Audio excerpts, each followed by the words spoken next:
I hate doing this, but I'm going to do it anyway. I want to show you how to use the pegs. So I'm going to loosen my D string. So I'm turning the peg towards me.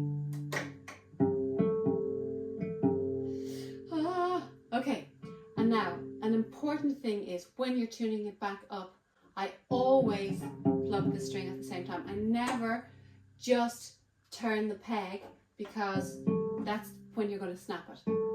Let's hope that doesn't happen.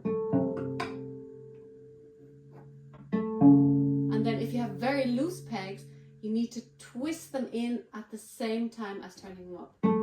Always plucking. I have more stiff pegs.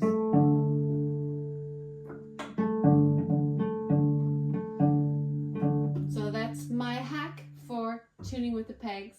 Let me know if you've ever done it, and make sure to follow along for more bite-sized cello hacks.